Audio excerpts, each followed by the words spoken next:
What you need to do is look at your trigger housing. You'll see that there's 5 pins. One side that they're going to be flush and one side that they're just barely going to be below the surface. The side that they're just barely below the surface, you want to push from that side.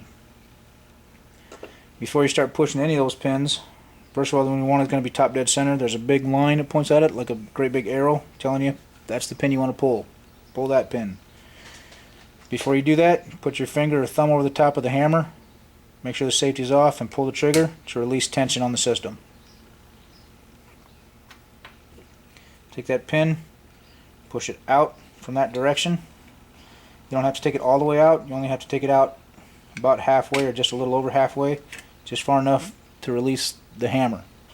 By doing that, you don't have to worry about any of those internal parts coming out. You don't have to worry about that spring coming out and making sure you get that spring put back in there properly.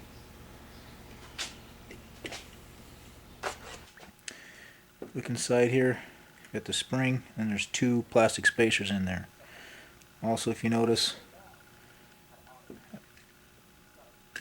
as I pull this out,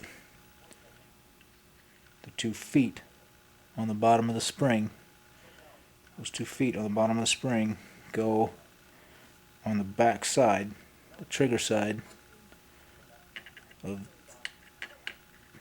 these 2 posts.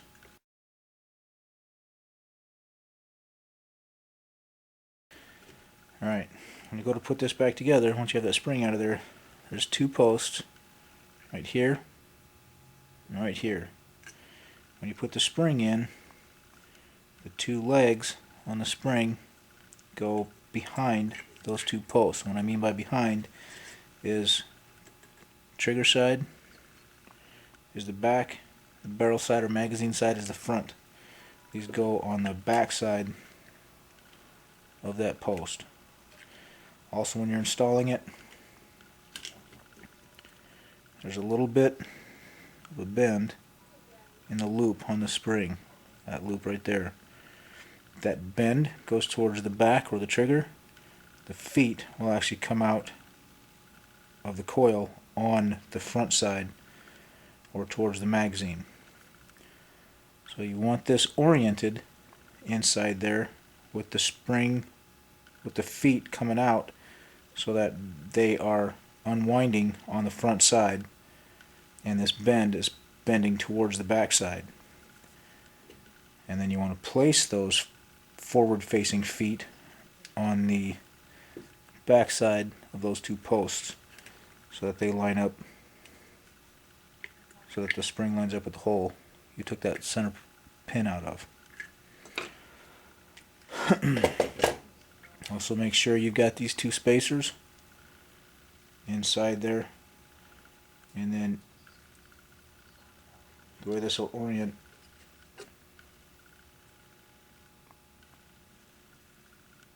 inside there is like that.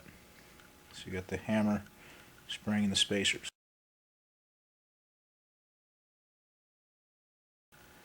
If you're going to polish things on this, I'm not actually going to show this on video. I'm going to do it, however. If you polish this, the same technique you use to polish the guide rods, polish this pin. What that does is this metal on metal contact point smooths that up, where that pin goes through the hammer. So the inside of that hole on the hammer, polish that with Q-tips and polishing compound, and polish this with polishing compound using the same technique for polishing the guide rods. Once you get those polished up, reassemble it, and I'll go over the reassembly as soon as I get the... Okay, one quick note before you start polishing that pin, if you're going to polish that pin, just notice what I did on this one. Look at the coloration there. You'll see it's polished in the middle. It's not polished on the ends. That's so when it's inside the hammer, the part that's actually touching metal on metal in the hammer is polished. The end pieces, however, where it actually sets into trigger housing, are left unpolished so that when they're inside that hole, they're still a nice tight fit.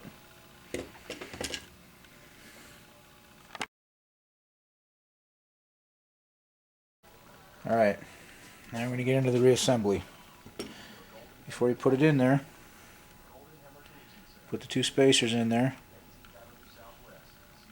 The 2 spacers in the spring. They're not going to stay in place, but they just need to stay inside those coils. Get the pin started so that it's just inside the trigger housing.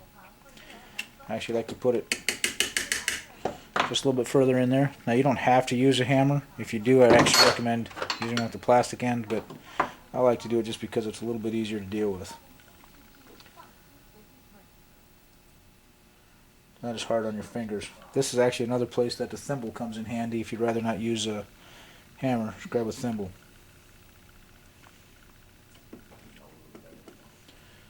Put the spring inside there in the proper position.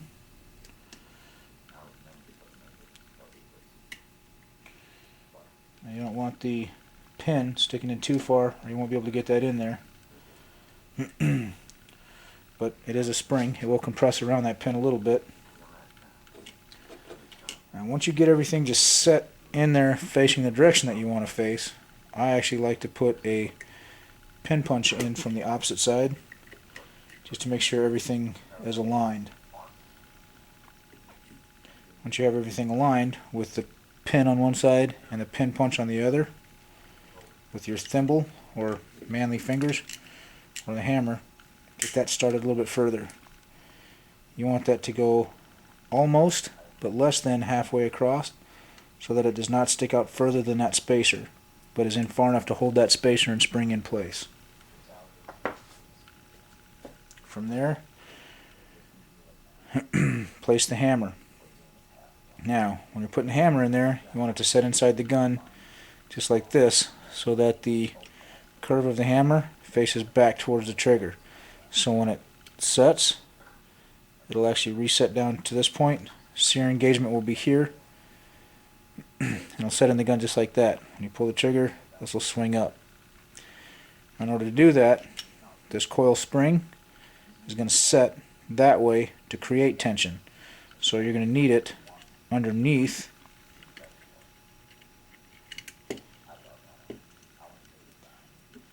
make sure that goes between the 2 spacers. You're going to need it underneath this arm.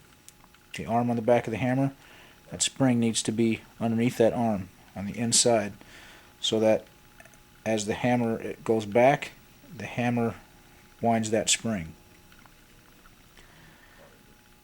Now once you've got the hammer in there, again, using some light so you can see, use a pin punch to get the spacer aligned. Make sure everything's aligned in there, all the holes line up. And then you can actually just press down on the table to get that pin pushed beyond center.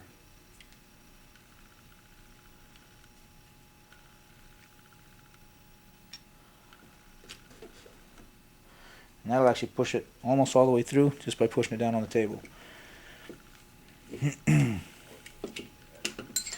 I like to give that just a tap or two to make sure that it's flush. And once that's in there, you can check to make sure it's in there properly by pulling it back, and it should set on the sear. Pull the trigger and it should release. When you're putting that in, I should have mentioned this before, but when you're putting that in, if you look inside here,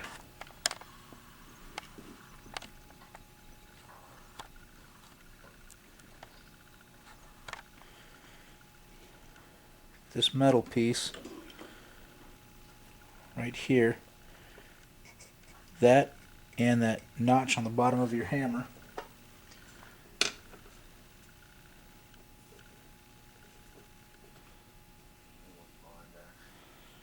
that notch right there on the bottom of the hammer, and the sharp edge on that metal piece is your sear engagement.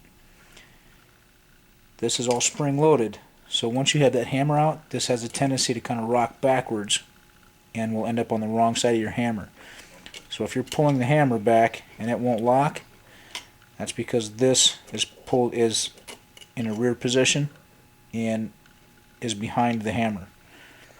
When you pull the trigger, you'll see that that rocks forward.